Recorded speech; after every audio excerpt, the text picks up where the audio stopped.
നമസ്തേ. ഗ്രഹങ്ങളും രത്നങ്ങളും നിറഞ്ഞ രത്നശാസ്ത്രയുടെ പുതിയ അധ്യായത്തിലേക്ക് ഏവരെയും സ്വാഗതം ചെയ്യുന്നു. കൂടെയുള്ളത് ഉണ്ണികൃഷ്ണൻ ശിവാസ്, പ്ലാനറ്ററി ജെമോളജിസ്റ്റ്. രത്നശാസ്ത്രത്തിലേക്ക് സ്വാഗതം സാർ. നമസ്കാരം. നമസ്തേ. നമ്മൾ മുമ്പുള്ള എപ്പിസോഡുകളിൽ പറഞ്ഞു വന്നിരുന്ന കാര്യം എന്ന് വെച്ചാൽ ചന്ദ്രനെക്കുറിച്ചും ചന്ദ്രരത്നമായിട്ടുള്ള മൂൺ സ്റ്റോൺ, ചന്ദ്രകാന്തം, അതുപോലെ തന്നെ പേൾസിനെ കുറിച്ചൊക്കെയാണ്. അതിൻ്റെ ഉപയോഗത്തിൽ നമ്മൾ സൂക്ഷിക്കേണ്ടതായിട്ടുള്ള കാര്യങ്ങൾ, അല്ലെങ്കിൽ അത് തിരഞ്ഞെടുക്കുമ്പോൾ നമ്മൾ എന്തൊക്കെയാണ് ശ്രദ്ധിക്കേണ്ട കാര്യങ്ങളെന്ന് പറഞ്ഞു. എനിക്ക് തോന്നുന്നു നമ്മൾ പറഞ്ഞു വന്ന കാര്യങ്ങൾ തന്നെയാണ് മാനസികമായിട്ടുള്ള ഒരു ആരോഗ്യം, മനസ്സിൻ്റെ ഒരു ആരോഗ്യം, ഒരു വ്യക്തിയെ എത്രത്തോളം അത് സ്വാധീനം ചെലുത്തുന്നു, അല്ലെങ്കിൽ അവൻ്റെ ജീവിതത്തിൽ അത് എത്രത്തോളം പ്രാധാന്യമുണ്ടെന്നുള്ളതാണ് നമ്മൾ പറഞ്ഞു വന്ന കാര്യം. അതായത് ഞാൻ പറഞ്ഞിട്ടുണ്ട്, നമ്മൾ ഒരാളുടെ ബർത്ത് ചാർട്ടിൽ മൂണിൻ്റെ പൊസിഷൻ നോക്കി അറിയാം അയാൾ ഹാപ്പി ആണോ ഇല്ലയോ എന്നുള്ളത്. അയാൾ വേവലാതി പിടിച്ച് നടക്കുന്ന ഒരാളാണോ, ആൻസൈറ്റി പിടിച്ച് നടക്കുന്ന ഒരാളാണോ, ഇതെല്ലാം നമുക്ക് കണ്ടുപിടിക്കാൻ പറ്റും. അതോ മനസ്സിന് സ്ട്രെങ്ത് ഉള്ള ആളാണോ, ഇതെല്ലാം. അതായത് മനസ്സിൻ്റെ ഒരു അളവ് പോലാണ് മൂൺ. അപ്പം അതിൻ്റെ രത്നങ്ങൾ നമ്മൾ ഉപയോഗിക്കുമ്പോൾ ഉള്ള പല കാര്യങ്ങളാണ് നമ്മൾ കഴിഞ്ഞ എപ്പിസോഡിലും പറഞ്ഞത്. ഈ എപ്പിസോഡിൽ അത് തന്നെയാണ് പറയുന്നത്. അപ്പോൾ കഴിഞ്ഞ എപ്പിസോഡിൽ നമ്മൾ 7th ഹൗസിൽ നിൽക്കുന്ന ഗ്രഹങ്ങളുടെ കല്ലുകൾ ഉപയോഗിക്കരുതെന്ന് നമ്മൾ പർട്ടിക്കുലറായിട്ട് പറഞ്ഞിട്ടുണ്ട്. 7th ഹൗസിൻ്റെ പ്ലാനറ്ററി പൊസിഷൻ, അല്ലാതെ അതിൻ്റെ ദശാകാലമാണ് നടക്കുന്നത്. അപ്പോൾ അതിൻ്റെ കല്ല് വാങ്ങി ധരിക്കുന്നത് നല്ലതായിരിക്കും എന്ന്. കാരണം ഇപ്പോൾ ഒരുപാട് ഈ യൂട്യൂബ് പ്രോഗ്രാംസുകൾ കാര്യങ്ങളൊക്കെ വരുന്നത് കൊണ്ട് കുറച്ച് ഐഡിയയിൽ ആൾക്കാർ പോയി സ്വന്തമായിട്ട് ധരിക്കാറുണ്ട്. അതൊക്കെ പിന്നീട് അബദ്ധമായി മാറിയിട്ടുമുണ്ട്. അതുകൊണ്ടാണ് അത് പ്രത്യേകം എടുത്ത് പറയുന്നത്. നിങ്ങൾ വാങ്ങി ധരിക്കണമെന്ന് തോന്നിയാൽ അതിനെക്കുറിച്ച് അറിവുള്ള ആൾക്കാരുണ്ടല്ലോ നാട്ടിൽ, അവരോട് ആരെങ്കിലും ചോദിച്ചതിന് ശേഷം മാത്രം രത്നം വാങ്ങി ധരിക്കാവുള്ളൂ. അല്ലെ ഇപ്പോൾ എനിക്ക് ശനിയുടെ ദശാകാലം ഇന്ദ്രനീലം ധരിക്കാം, ഏഴര ശനിയാണ്, ഇന്ദ്രനീലം ധരിച്ച് കളയാം, അങ്ങനെ ചിന്തിക്കുകയേ ചെയ്യരുത്. വളരെ അബദ്ധമാണ്. രത്നങ്ങളിൽ എല്ലാം അനേകം ധാതുക്കൾ, അനേകം മിനറലോടുകൂടിയാണ് ഭൂമിയിലുള്ളത്. അപ്പോൾ അത് നമ്മുടെ ബോഡിയിൽ നമുക്ക് വിശ്വസിച്ചാലും ഇല്ലെങ്കിലും നമ്മൾ ധരിച്ചാൽ either a negative or a positive result കിട്ടിയേ പറ്റുള്ളൂ. അത് കിട്ടും ഉറപ്പായിട്ടും. അതുകൊണ്ടാണ് ഈ രത്നങ്ങൾ ധരിക്കുമ്പോൾ വളരെ ശ്രദ്ധിക്കണമെന്ന് നമ്മൾ എടുത്തെടുത്ത് പറഞ്ഞുകൊണ്ടിരിക്കുന്നത്. അപ്പം ദശാകാലങ്ങൾ അല്ല ഇതിനകത്ത് ബാധകം. ചന്ദ്രൻ്റെ രത്നമായിട്ടുള്ള പേള്, മൂൺ സ്റ്റോണ്, ഇങ്ങനെയുള്ള രത്നങ്ങൾ ധരിക്കുമ്പോൾ ഇതെങ്ങനെ ഉള്ളവർക്ക് ധരിക്കാൻ പാടില്ല, ഇതാണ് നമ്മൾ ഇപ്പോൾ ചർച്ച ചെയ്തുകൊണ്ടിരിക്കുന്ന വിഷയം. ഇപ്പം അതേപോലെ തന്നെ നമ്മൾ ഒരു ചാർട്ട് നമ്മൾ അനലൈസ് ചെയ്യുമ്പം ഈ ഒരു ചാർട്ടിലുള്ള വ്യക്തിക്ക് ഒന്നോ അല്ലെങ്കിൽ ഒന്നിൽ കൂടുതലോ രത്നങ്ങൾ ആൾക്ക് അനുയോജ്യമായിരിക്കാം. അപ്പം ഒന്നിൽ കൂടുതൽ രത്നങ്ങളൊക്കെ സൂട്ടബിൾ ആയിട്ടുള്ള ധാരാളം ചാർട്ടുകൾ. ഇപ്പം ആ ഒരു കാര്യം വരുമ്പോൾ, അതായത് ഒരു രത്നമല്ല, അയാൾക്ക് ഒന്നിൽ കൂടുതൽ രത്നങ്ങൾ സൂട്ടബിൾ ആണ്, ഉപയോഗിക്കാം. അപ്പം അങ്ങനെ വരുമ്പം നമ്മൾ ആൾക്ക് ഏത് രത്നമായിരിക്കും നമ്മൾ ആദ്യം കൊടുക്കുക? അപ്പോൾ ആൾ വിചാരിക്കും ഞാനിപ്പം സ്റ്റാർട്ട് ചെയ്യുന്ന ഒരു രത്നം ഇപ്പോൾ ഇടുന്നുള്ളൂ, പിന്നീട് വേണമെങ്കിൽ അഡീഷണൽ ആയിട്ട് നമുക്ക് ഉപയോഗിക്കാം. പക്ഷെ അങ്ങനെ ഒരു സാഹചര്യത്തിൽ ആ വ്യക്തിക്ക് നമ്മൾ ഏത് രത്നം? അത് ആ പുള്ളി അദ്ദേഹത്തിൻ്റെ ചാർട്ട് നോക്കിയാലേ ഉള്ളൂ. ഇപ്പോൾ അതേപോലെ ഉള്ള ഒരു ചാർട്ട് ഞാൻ കൊണ്ടുവന്നിട്ടുണ്ട്. അത് ലഗ്നം മീന ലഗ്നമാണ്. ഫസ്റ്റ് ഹൗസ് മീന ലഗ്നമാണ്. സെക്കൻഡ് ഹൗസിൽ വ്യാഴം, ജൂപ്പിറ്റർ. തേർഡ് ഹൗസിൽ രവി, ബുധൻ, ശുക്രൻ. 4th ഹൗസിൽ ചന്ദ്രൻ. 5th ഹൗസ് എന്ന് പറയുന്ന കർക്കിടകത്തിൽ ചൊവ്വ ശനി കൺജക്ഷൻ വന്നിട്ടുണ്ട്. മനസ്സിലായില്ലേ? 8th ഹൗസിൽ രാഹു. അങ്ങനെയാണ് അതിൻ്റെ പ്ലാനറ്ററി പൊസിഷൻ നിൽക്കുന്നത്. അപ്പോൾ ഇതിനകത്ത് നമുക്ക് ഈ വ്യാഴവും ചന്ദ്രനുമാണ് ഇദ്ദേഹത്തെ സപ്പോർട്ട് ചെയ്യുന്ന ഗ്രഹങ്ങൾ. മനസ്സിലായില്ലേ? വ്യാഴത്തിൻ്റെയും സ്റ്റോൺ ധരിക്കാം, ചന്ദ്രൻ്റെയും സ്റ്റോൺ ധരിക്കാം. ഓക്കെ. അപ്പോൾ ഇതിലേത് പ്രിഫറൻസ്? ഞാൻ ഒരെണ്ണം സാർ ധരിക്കുന്നതെന്ന് പറഞ്ഞാൽ ഞാൻ ആദ്യം പ്രിഫർ ചെയ്യുന്നത് ചന്ദ്രകാന്തം എന്ന് പറയുന്ന മൂൺ സ്റ്റോൺ. കാരണം 5th ഹൗസ് എന്ന് പറയുന്ന ചന്ദ്രൻ്റെയാണ്, കർക്കിടകം ചന്ദ്രൻ്റെ ഹൗസാണ്. ആ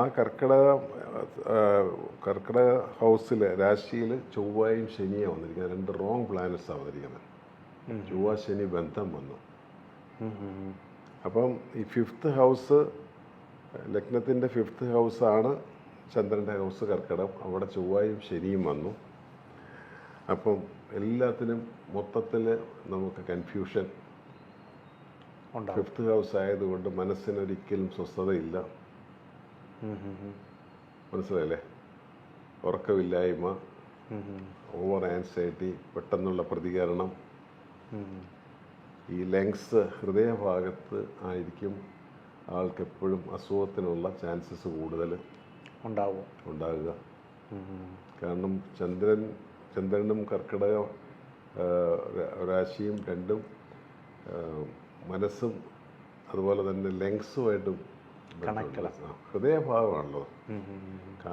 കാലപുരുഷൻ്റെ ഹൃദയഭാഗമാണ് കർക്കിടകം. അവിടെയാണ് റോങ് പ്ലാനറ്റ് നിൽക്കുന്നത്. അപ്പോൾ നമ്മൾ ആദ്യം ആ ഭാഗമല്ലേ കറക്റ്റ് ചെയ്യേണ്ടത്. അതിന് വേണ്ടിയിട്ട് നല്ല ചന്ദ്രകാന്തത്തിൻ്റെ സ്റ്റോണ്, അതായത് നല്ല ക്യാരറ്റേജിൽ ആൾക്ക് യൂസ് ചെയ്യാം. നല്ല ക്യാരറ്റേജിൽ നല്ല ബ്ലൂ ഷീനുള്ള നല്ല മൂൺ സ്റ്റോൺ. നമ്മൾ നോക്കുമ്പോൾ ഒരു ബ്ലൂ ടിൻ്റ് ഇങ്ങനെ ഓടി മറയുന്നതായിട്ട് കാണാം. അതിനകത്ത് ഒരു നേർരേഖ, ചലിക്കുന്ന ഒരു രേഖ ഈ സ്റ്റോണിനകത്ത് കാണും. അത് കാറ്റ്സൈ അല്ല, ഇത് മൂൺസ്റ്റോണിൻ്റെ കാര്യമാണ്. ഇത് നല്ല ക്യാരറ്റേജ് കൊടുക്കുമ്പോൾ തന്നെ കർക്കിടകം എന്ന് പറയുന്ന ഹൗസിന് ഒരു സ്ട്രെങ്ത് കിട്ടും. കാരണം കർക്കിടകം ചന്ദ്രൻ്റെ ആണ്. ആ ചന്ദ്രൻ 4th ഹൗസിലാണ് നിൽക്കുന്നത്.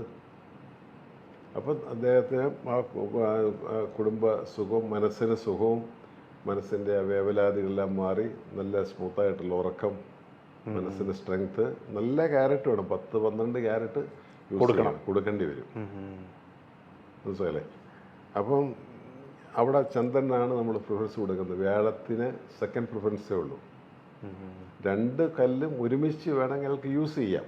പക്ഷെ എനിക്ക് ഒരെണ്ണം മതി, ഇപ്പം ഞാൻ പിന്നീട് ഉപയോഗിക്കാം, അല്ലെങ്കിൽ എനിക്കിപ്പോൾ അതിനുള്ള ബഡ്ജറ്റേ ഉള്ളൂ എന്ന് പറഞ്ഞാൽ നമ്മൾ അതിൽ തന്നെ വില കുറഞ്ഞ കല്ല മൂൺ സ്റ്റോൺ. ഈ വ്യാഴത്തിൻ്റെ യെല്ലോ സഫയർ മൂൺ സ്റ്റോണായിട്ട് വളരെ വില വ്യത്യാസമുണ്ട്. യെല്ലോ സഫയറിന് വളരെ വിലയുണ്ട്.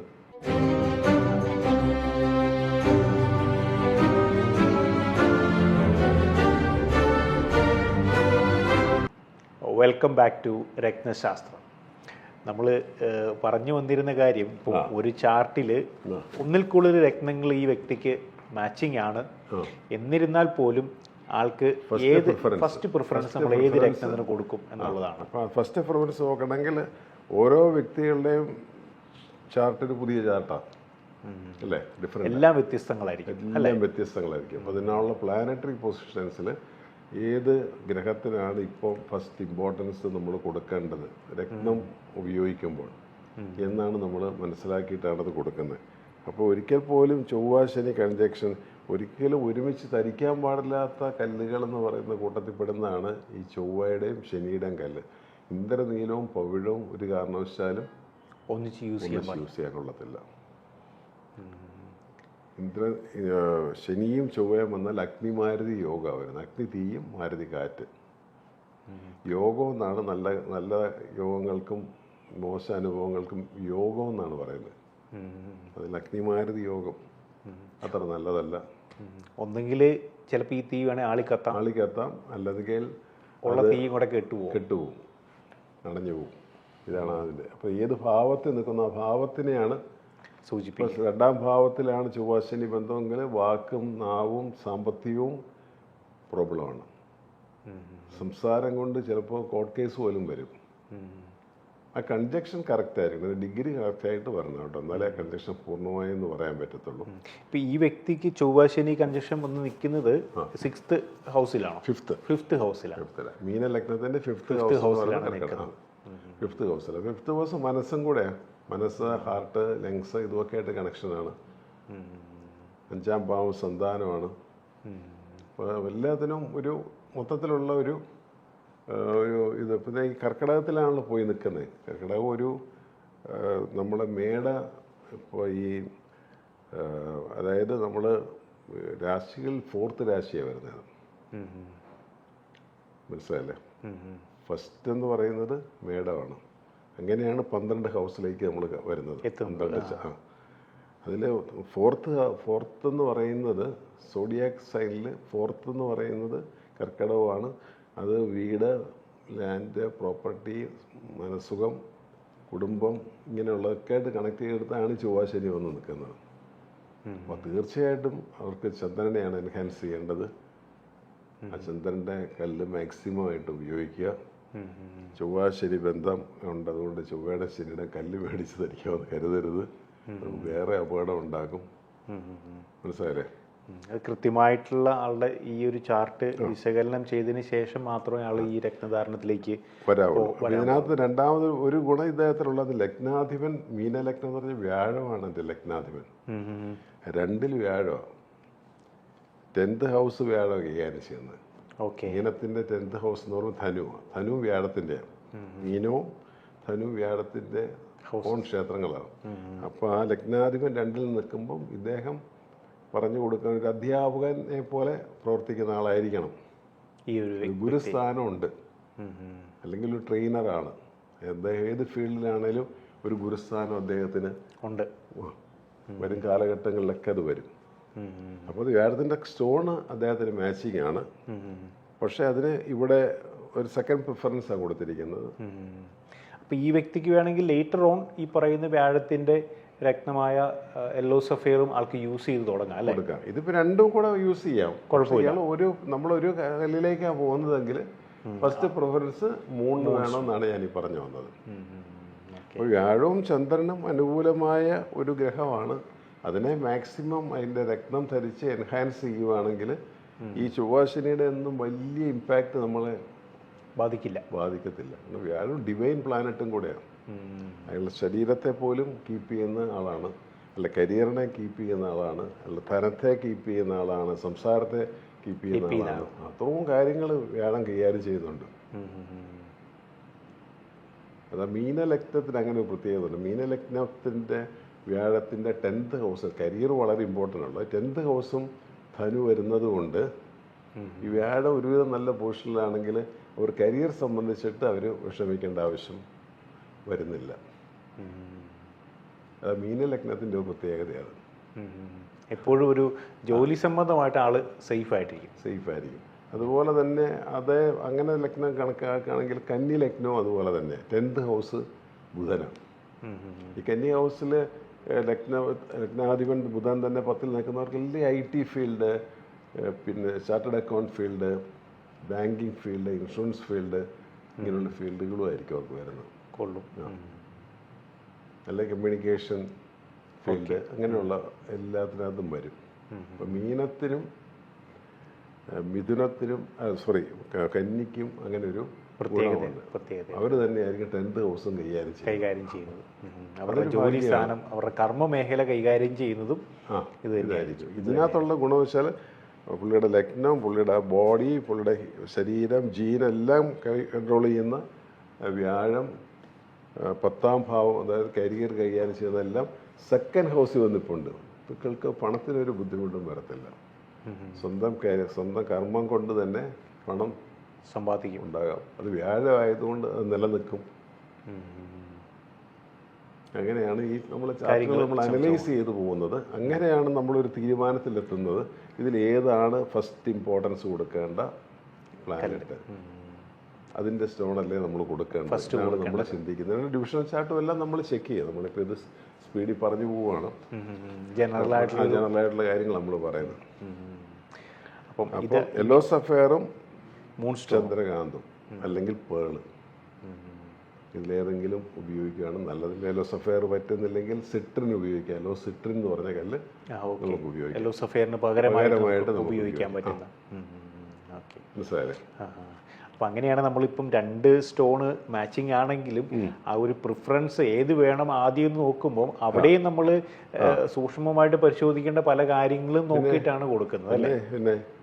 അപ്പോൾ ആ വ്യക്തിയുടെ ആ ഒരു കാലഘട്ടം, അല്ലെങ്കിൽ ആൾ കടന്നു പോകുന്ന ആ ഒരു സമയം, ആളുടെ ഏജ്, അല്ലെങ്കിൽ ആളുടെ ജീവിതം ഒക്കെ ഒന്ന് നോക്കിയിട്ട് ആ സമയത്ത് ആളെ ഏറ്റവും കൂടുതൽ അനുകൂലം ആയി വരുന്ന ഗ്രഹത്തിന്റെ രത്നമാണ് നമ്മൾ ഫസ്റ്റ്. ലൈഫ് ടൈം 2 സ്റ്റോണും എത്ര നൂറ്റാണ്ടുകൾ ഉപയോഗിച്ചാലും സൂക്ഷിച്ച് ഉപയോഗിക്കുകയാണെങ്കിൽ ഉപയോഗിക്കാൻ അതേപോലെ നിൽക്കും. അതിന് ഒരു തേയ്മാനം ഉണ്ടാവില്ല. സൂക്ഷിച്ച് സ്ക്രാച്ച് ഒന്നും വരാതെ, പ്രത്യേകിച്ച് മൂൺ സ്റ്റോണിന് പെട്ടെന്ന് സ്ക്രാച്ച് വീഴുന്ന അതും ഒരു ഓപ്പാക് കാറ്റഗറി വരുന്ന സ്റ്റോണാണ്. അപ്പോൾ അതുകൊണ്ട് ഒരു സോഫ്റ്റ് സ്റ്റോൺ എന്ന് വേണം പറയാം. അപ്പോൾ അതുകൊണ്ട് ഇങ്ങനെ നമ്മൾ ഒരയ്യ പിടിക്കുകയൊക്കെ ചെയ്യുമ്പോഴൊക്കെ നമ്മൾ കൈ തട്ടുകയൊക്കെ ചെയ്താൽ ചെറിയ സ്ക്രാച്ച് വീണതുകൊണ്ട് കുഴപ്പമൊന്നുമില്ല. അതിന്റെ ഭംഗിക്ക് കുറവ് വരുമെന്ന് മാത്രമേ ഉള്ളൂ.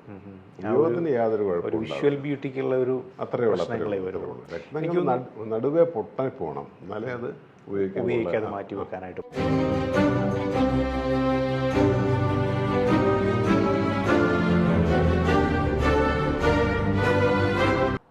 Welcome back to Ratnashastram. നമ്മൾ ചന്ദ്രകാന്തത്തെക്കുറിച്ച്, മൂൺ സ്റ്റോൺസിനെ കുറിച്ചാണ് നമ്മൾ കൂടുതലായിട്ടും പറഞ്ഞു. ഇത് എനിക്ക് തോന്നുന്നു നമുക്ക് വളരെ സുലഭമായിട്ട് കിട്ടുന്ന ഒരു രത്നമല്ല ഈ മൂൺ സ്റ്റോൺ. വില കുറവാണ്, ധാരാളമായിട്ട് ഇന്ത്യയിൽ മൈനുണ്ട്. ഇന്ത്യയിലുണ്ടല്ലേ? ശ്രീലങ്കൻ മൈൻസ് ഉണ്ട്. എനിക്ക് തോന്നുന്നു കുറച്ച് ഫേമസ് ആയിട്ട്, അല്ലെങ്കിൽ മൂൺ സ്റ്റോൺ കൂടുതലായിട്ട് നമുക്ക് കിട്ടുന്നത് ഈ പറയുന്ന ശ്രീലങ്കയിലാണ് കൂടുതലായിട്ട് വരുന്നത്. സ്റ്റോണുകൾ വരുന്നത് നല്ല നല്ല ഇന്ത്യൻ മൈന് എന്നൊക്കെ ഒറീസ എന്നൊക്കെ വരുന്നതൊക്കെ നല്ല വലിയ കുഴപ്പമില്ലാത്ത കല്ലാണ് ഈ മൂൺ സ്റ്റോൺ. മോശമല്ല മൂൺ സ്റ്റോൺ. ഇതിന്റെ ഒരു ഫ്ലഡ്സ്പെയർ എന്ന് പറയുന്ന മിനറല് പാറയാ. അത് ഇതിനകത്ത് അതിന്റെ ഒരു കണ്ടന്റ് എന്ന് പറയുന്നത്. അപ്പോൾ അത് ഭൂമി തന്നെ കിട്ടുന്നതാണ്, ജലത്തിൽ നിന്നല്ല. ഭൂമിയുടെ അടിയിൽ നമ്മൾ കുഴിച്ചെടുക്കുക. പാറക്കൂട്ടങ്ങളാണ്. വലിയ ഡെപ്തിലൊന്നും പോകേണ്ട കാര്യം വരുന്നില്ല എന്ന് തോന്നുന്നത്. കുറെ അത് അവൈലബിൾ ആണത്, ഈസിലി അവൈലബിൾ. അതുകൊണ്ട് അതിന് ആ വില കുറവ് വരുന്നത്. റെയർ രത്നങ്ങൾ റെയർ ആയതുകൊണ്ടാണ് അതിന് വില കൂടുന്നത്. പിന്നെ അത് കണ്ടെത്താനുള്ള ബുദ്ധിമുട്ട്, അല്ലെങ്കിൽ അതിൻ്റെ കട്ടിങ്, ഷേപ്പിങ്. എനിക്ക് തോന്നുന്നു മൂൺ സ്റ്റോണിൻ്റെ ഒരു കോമൺ ആയിട്ട് ഈ പറയുന്ന കബോഷൻ കട്ടിങ് ആണ് മൂൺ സ്റ്റോൺ വരുന്നത്. അതേ പറ്റത്തുള്ളൂ. എന്നാൽ കല്ലിൻ്റെ പ്രത്യേകത അതെ. ഇപ്പം ടർക്വൈസ് രത്നങ്ങൾ, ടർക്വൈസ് ആൾക്കാർ കോമൺ ആയിട്ട് അറിയാം. അതൊന്നും നമുക്കൊരു വേറെ ഫാൻസി കട്ടിങ്ങിലൊന്നും ചെയ്യാൻ പറ്റത്തില്ല. എല്ലാം കബോഷൻ ഉരുട്ടിയെടുക്കുക. കാപ്പിക്കുരുവിൻ്റെ ഒരു വേളുവാങ്ങാണ് തന്നെ ഉരുട്ടിയെടുക്കുക എന്നാണ് അതിൻ്റെ ഷേപ്പ്. അതാ. ബാക്കിയുള്ള ഹാർഡ്നെസ് ഉള്ള കല്ലുകൾക്കെല്ലാം നമുക്ക് ആവശ്യമുള്ള ഒരു നമ്മുടെ കലാപരമായ കഴിവുകളെല്ലാം വേണേൽ കട്ടിങ്ങിൽ കൊണ്ടുവരാനായിട്ട് പറ്റും. നമ്മളിപ്പോൾ ഈ മൂൺ സ്റ്റോണിനെ കുറിച്ച്, അല്ലെങ്കിൽ ചന്ദ്രനെ കുറിച്ചും ചന്ദ്രൻ്റെ പ്രത്യേകതകളെ കുറിച്ച് പറഞ്ഞപ്പം, ഇപ്പം ഓരോ ചാർട്ടിൽ, അല്ലെങ്കിൽ ഒരു വ്യക്തിയുടെ ചാർട്ടിൽ ഈ മൂൺ എവിടെ നിൽക്കുന്നു, അതിൻ്റെ ഒരു ഡിഗ്രി എങ്ങനെയാണ് അനുസരിച്ചിട്ടാണ് അയാൾക്കുണ്ടാകുന്ന പ്ലസ് ആൻഡ് മൈനസുകൾ നമ്മൾ പറയുന്നത്. ഇപ്പോൾ ഓരോ ചാർട്ടിലും അത് മറ്റുള്ള ഒരു പൊസിഷൻ, ഒരു ഹൗസിലാണ് നിൽക്കുന്നതെങ്കിൽ അപ്പോൾ ഉണ്ടാകുന്ന അനുഭവങ്ങളും വ്യത്യസ്തമായിരിക്കും. ഏത് ഗ്രഹങ്ങൾ ഏതേത് ഹൗസിൽ നിൽക്കുന്നു, ലഗ്നം എവിടെ നിൽക്കുന്നു, ലഗ്നത്തിൻ്റെ ഏത് ഭാവത്തിലാണ് ഇത് നിൽക്കുന്നത്, ഫസ്റ്റ് ഹൗസിൽ തന്നെയാണോ മൂൺ നിൽക്കുന്നത്, സെക്കൻഡ് ഹൗസിലാണോ മൂൺ നിൽക്കുന്നത്, തേർഡ് ഹൗസിലാണോ, ഇങ്ങനെ നമ്മൾ നോക്കിയെങ്കിൽ മാത്രമേ നമുക്ക് ഈ മൂൺ എന്താണ് ഇവിടെ ചെയ്യുന്നതെന്നുള്ളത് നമുക്ക് മനസ്സിലാവും. മൂൺ പക്ഷേ ഇൻ ജനറൽ മനസ്സിനെ വിഷമത ഉണ്ടാക്കുകയും സന്തോഷം നൽകുകയും മനസ്സിൻ്റെ കാരാഗ്രഹം. സന്തോഷമുണ്ട്, അതുകൊണ്ട് കാരണം വൃത്തിക്ഷയങ്ങളാണ് നമുക്ക് ആ 14 ദിവസത്തെ വാവും കറുത്തവാവും വെളുത്തവാവും 2 പക്ഷങ്ങളാണുള്ളത്. ഇപ്പം ചന്ദ്രൻ ആ പക്ഷഫലം വേണം ഉണ്ടാകണം. അപ്പോൾ നമുക്ക് ആ ഇത് സപ്തമി മുതൽ നമുക്ക് വെളുത്തവാവ് തുടങ്ങിയാൽ സപ്തമി മുതൽ കറുത്ത പക്ഷം തുടങ്ങും. സപ്തമി വന്നിട്ട് അത് അമാവാസിയിൽ വന്ന് പിന്നെ അടുത്ത സപ്തമി വരെയും ഈ പക്ഷഫല കുറവാണ്. പിന്നെ കർത്തവാവ് കഴിഞ്ഞ് സപ്തമിയും കഴിഞ്ഞ് മുന്നോട്ട് പോകും തോറും ചന്ദ്രന് പവർ വരും. പൗർണമിക്ക് അത് നല്ല കൃത്യമായിട്ട് നിൽക്കും. പിന്നെ അടുത്ത സപ്തമി വരെയും ആ പൗർണമിയുടെ ഗുണമുണ്ടാവും. ദിവസം കൂടെ അടുക്കും തോറും ബലം കുറഞ്ഞു പോവും. മനസ്സിലായില്ലേ? കർത്തവാവിനോട് അടുക്കുമ്പം അതിൻ്റെ ആ ബലം കുറച്ച് കുറവ് വരും. അപ്പോൾ അതാണ് അതിൻ്റേത്. അപ്പോൾ അതിനനുസരിച്ചിട്ടായിരിക്കും ഓരോ വ്യക്തികളുടെ ചാർട്ടിലും ഈ പറയുന്ന മൂണിൻ്റെ ഒരു എഫക്റ്റ്. സൂര്യചന്ദ്രന്മാർ ഒരേ ഡിഗ്രിയിൽ വരുമ്പോൾ നമുക്ക് കർത്തവാവ് സംഭവിക്കുന്നു, ഒരേ ഡിഗ്രിയിൽ വരുമ്പോൾ. അപ്പം നമുക്ക് സൂര്യൻ 29 ഡിഗ്രിയിലും ചന്ദ്രൻ 1 ഡിഗ്രിയിലും ആണെങ്കിൽ അത് നമുക്ക് അങ്ങനെ പറയാൻ പറ്റത്തില്ല. അപ്പോൾ അതിൻ്റെ ഡിഗ്രികൾ നോക്കണം. ഡെബിലിറ്റേഷൻ വരുന്ന ഡെബിലിറ്റേഷൻ കറക്റ്റായിട്ട് വന്നിട്ടുണ്ടോ എന്ന് നോക്കണം. അതിപ്പോൾ ഏത് ഭാവത്തിലാണ് വന്നിരിക്കുന്നത് ആ ഭാവത്തിനെ എഫക്റ്റ് ചെയ്യും, മനസ്സിലല്ലേ? പക്ഷെ അത് മദറുമായിട്ടുള്ള കണക്ഷൻ ആയതുകൊണ്ട് ആ ചന്ദ്രന് മൊത്തത്തിൽ ഏത് ഭാവത്തിൽ നിന്നാലും ആ ചന്ദ്രൻ്റെ ബലങ്ങളനുസരിച്ചിട്ട് ആണ് അമ്മയായിട്ടുള്ള റിലേഷൻഷിപ്പ് കാര്യങ്ങൾ എല്ലാം വരുന്നത്. കാരണം അതാണല്ലോ ആ ഗ്രഹം റെപ്രസെൻ്റ് ചെയ്യുന്നത്, മനസ്സിലല്ലേ? അപ്പോൾ ഇതിനകത്ത് ഒരു ചാർട്ടിൽ അത് വിശദീകരിക്കാൻ സമയമുണ്ടെന്നറിയില്ല. അത് ഇടവ ലഗ്നമാണ്. ആ ലഗ്നത്തിൻ്റെ 7ാം ഭാവത്തിൽ ചന്ദ്രൻ നിൽക്കുന്നു. ഓക്കെ. അതിന് പക്ക നീചാവസ്ഥയുണ്ട് അതിൻ്റെ ഡിഗ്രി വെച്ചിട്ട് ഈ ചന്ദ്രന്. പിന്നെ അംശകം ചെയ്തിരിക്കുന്നത് അവിടെ തന്നെ ഈ 7th ഹൗസിൽ തന്നെ, അതായത് വൃശ്ചികത്തിൽ തന്നെ അംശകവും ചെയ്തിരിക്കുക. അപ്പം ഇതൊരു 92-ലുള്ള ഒരു പയ്യൻ്റെ ചാർട്ടാണ്, ഇവിടെ ഷാർജയിലുള്ള ഒരു പയ്യൻ്റെ ചാർട്ടാണ്. അപ്പോൾ ഈ ചാർട്ട് ഞാൻ എടുത്തപ്പോൾ ആദ്യമേ ഞാൻ ആ പയ്യനോട് ചോദിച്ചത് അമ്മ എന്ത് പറയുന്നു, അമ്മ എവിടെയാണെന്നാണ് ചോദിച്ചത്. അപ്പോൾ പുള്ളി ഇങ്ങനെ ഒന്ന് ആലോചിച്ചിട്ട് പറഞ്ഞു, അമ്മയുണ്ട് സാർ, അമ്മയുടെ മാനസിക നില അത്ര കറക്റ്റല്ല, മെൻ്റലി അമ്മ ചലഞ്ച് ആണ്, ഒരു മാനസിക രോഗിയാണ് എന്ന പയ്യൻ പറഞ്ഞു. അപ്പം നമ്മളിത് ആലോചിച്ചോണം ഈ ഗ്രഹങ്ങളുടെ സ്വാധീനം എന്നാന്നുള്ളത്. അത് ആ മാരക സ്ഥാനത്ത് നീചപ്പെട്ട് വർഗോത്തമം ചെയ്ത് നിൽക്കുക. പുള്ളിക്ക് മനസ്സിന് ഒട്ടും ബലമില്ല, കാരണം അത് പറയേണ്ട കാര്യമില്ലല്ലോ. അതിൻ്റെ നിജാവസ്ഥ കൊണ്ടും എല്ലാം വളരെ മോശമായിട്ടുള്ള ഒരു മാനസിക അവസ്ഥയാണ് അവിടെ നിൽക്കുന്നത്. അവിടെ ചന്ദ്രദശയാന്ന് പറഞ്ഞിട്ട് കല്ല് കൊടുക്കാൻ പറ്റുമോ? ചന്ദ്രൻ്റെ കല്ല് പറ്റത്തില്ല. ഒരിക്കൽ പോലും അത് തൊടാതിരിക്കുന്നതാണ് നല്ലത്. അപ്പം ഇങ്ങനെ വരുന്ന ഗ്രഹനിലകൾ പ്രത്യേകം നമ്മൾ നോട്ട് ചെയ്യണം. നമ്മുടെ ഫസ്റ്റ് ക്വസ്റ്റ്യൻ ഇതായിരിക്കും, ചന്ദ്രനെ കണ്ടതുമില്ല. കാരണം പുള്ളി അൺഹാപ്പിയാണ്, ഹാപ്പിനെസ്സേ ഇല്ല പുള്ളിക്ക്. ഈ 3ാം ഭാവം അധിപനം കൂടിയാണ് ചന്ദ്രൻ. അപ്പോൾ സഹോദര സപ്പോർട്ടില്ല. മദർ അവിടെ ഉണ്ട്, നാട്ടിലാണ്, മാനസികമായ ബുദ്ധിമുട്ടുകളുണ്ട്. ഇവിടുന്ന് നമുക്ക് പണം അയച്ചു കൊടുത്ത് സഹായിക്കാൻ മാത്രമേ പറ്റത്തുള്ളൂ. അപ്പോൾ അതിനകത്ത് ഒരുപാട് വിഷമതയിൽ കൂടെ ഈ പയ്യൻ പോയി. കാരണം വെച്ചാൽ ഇനി 17-4-21 വയസ്സ് കഴിഞ്ഞപ്പോൾ കേതുർദശ വന്നു. 2013 മുതൽ 2020 വരെ കാലഘട്ടം പുള്ളിക്ക് കേതുവിൻ്റെ പേരാണ്. കേതു നിൽക്കുന്ന 2nd ഹൗസിലായിരുന്നു, മണി മാറ്റേഴ്സിലായിരുന്നു, ധനസ്ഥാനത്ത്. ഒരുപാട് ബാധ്യതകൾ വന്നു, കടബാധ്യതകൾ വന്നു, ഫാദർ മരണപ്പെട്ടു. ആരുമില്ല പുള്ളിക്ക്. കാരണം ഈ ചന്ദ്രൻ പോയപ്പോൾ ആ ഒരു കുടുംബ ഇതാണ് താറുമാറായി പോയത്. അമ്മ പേരിനുണ്ട്, പക്ഷെ എന്നാലും ഇല്ല. ഇത്രത്തോളം ആ ഒരു അമ്മയും കൊണ്ടും പുള്ളിക്ക് മനസ്സിന് പ്രയാസം. അമ്മ ഒരു ബാധ്യത എന്ന് പറയാൻ അത് ശരിയല്ലോ പറയുന്നത്. എന്നാലും ബുദ്ധിമുട്ടുണ്ട് സാറ്. അപ്പോൾ ചന്ദ്രൻ അമ്മ മാത്രമല്ല, മനസ്സാണല്ലോ. മനസ്സിന് സന്തോഷമുണ്ടോ? സന്തോഷം. ഫാദറും ഇല്ല, മദറും ഇല്ല.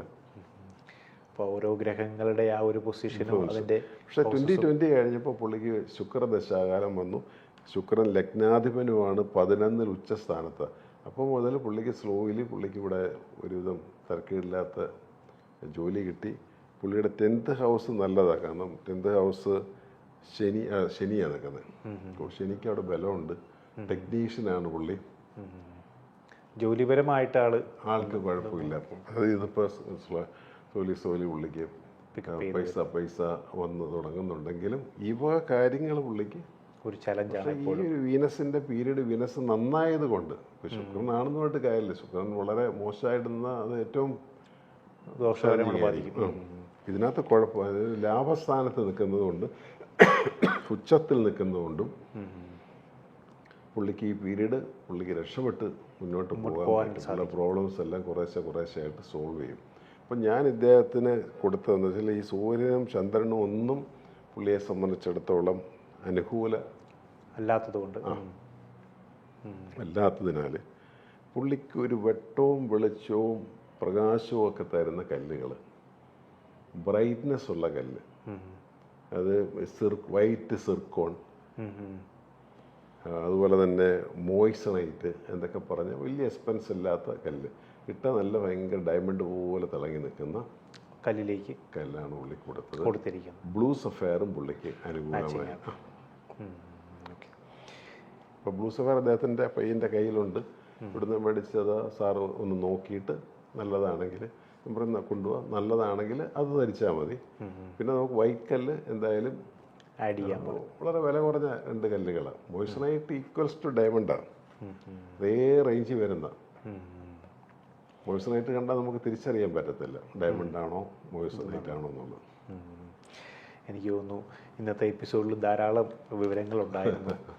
എപ്പിസോഡ് വൈൻഡപ്പ് ചെയ്യാനായിട്ടുള്ള സമയം ആയിട്ടുണ്ട്. കൂടുതൽ വിശേഷങ്ങളായിട്ട് നമുക്ക് അടുത്ത എപ്പിസോഡിൽ കണ്ടുമുട്ടാം. നന്ദി, നമസ്കാരം.